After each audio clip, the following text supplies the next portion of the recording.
Amakhala, a spectacular 18,000-acre malaria-free game reserve, a mere 40 minutes from Port Elizabeth. Taking in an area where 5 biomes merge, it has an impressive diversity of fauna and flora, offering the visitor unique all-year-round viewing experiences.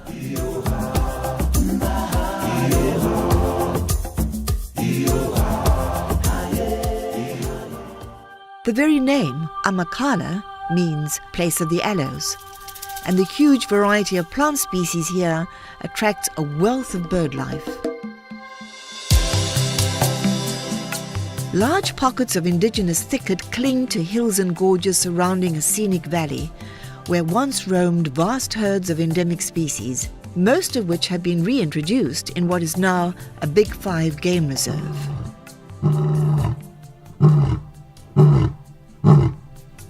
Adding to the visual spectacle is the Bushman's River, which encircles the vast plains below with their wide open vistas for easy game viewing.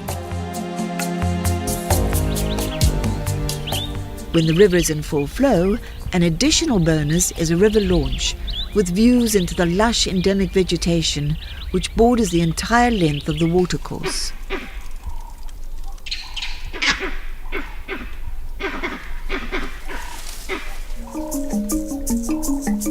Nestled in the surrounding gorge and pockets of bush thickets are 11 accommodation options, from tented camps to bush lodges and settler-style country homes, each with its own special ambience to enhance the sense of place as an extension of the experience for the visitor. Whether taking in the vistas of the surrounding unspoilt landscape or creating a sense of being on safari in the gracious style of a bygone era, or cosseted in the comforts of a colonial homestead or an early settler home, there is a range of options to choose from.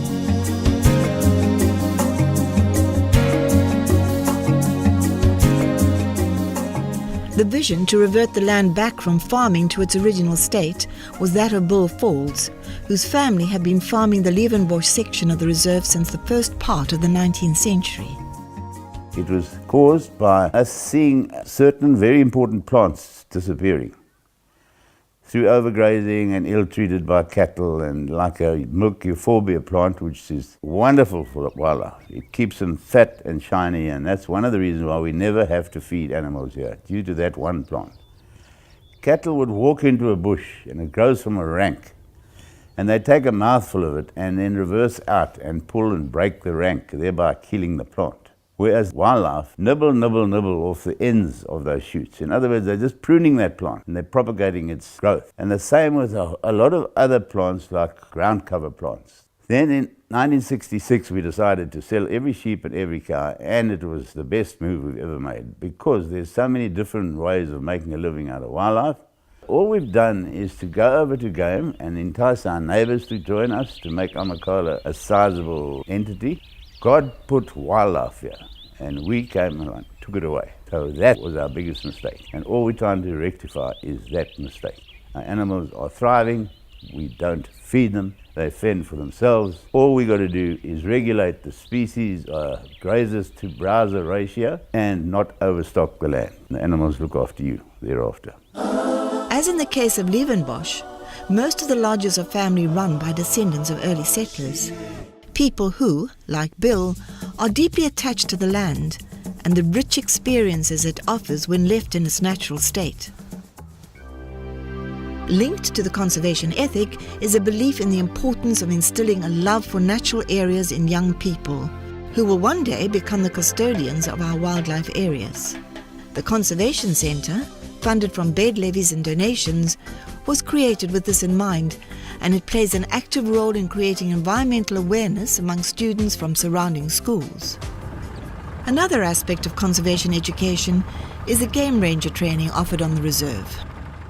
It's essential for you as a guide to assess what is going on in the herd structure, like this buffaloes that we're viewing at the moment, before you enter the sighting with your guests. For instance, are there any conflict between the animals that can give you an indication of whether you should approach or not? It's ultimately about the enjoyment and the safety of your guests. So it's essential that you ask your guests whether they are comfortable and whether they actually wish to go closer to the sighting. The reserve also serves as a location for wildlife veterinary training for local and international students. Then there is the in-service training given to staff drawn mainly from surrounding farms. Amakhala Game Reserve has created lots of employment for the local people. They've got an opportunity to work in the hospitality industry with no knowledge at all. Local communities are also supported by the Amakhala Foundation, which was created not only as an umbrella for the activities of the Conservation Centre, but also to market arts and crafts, some of which are made by teenagers, such as this buddy group from a local school.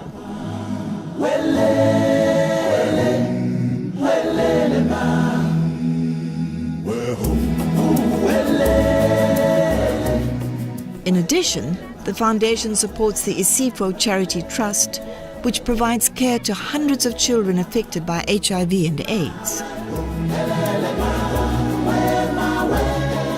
For its broad vision in providing a rich experience for the visitor through its conservation and hospitality ethic, and its social and educational outreach programs, Amakhala has been awarded the voluntary label by Fair Trade in Tourism South Africa. Amakhala, not just another game reserve, but one with a strong social and conservation ethic, offering the visitor a range of luxury 4- and 5-star accommodation options, while enjoying a glimpse of what this unique part of South Africa looked like before the endemic fauna and flora were disturbed by man.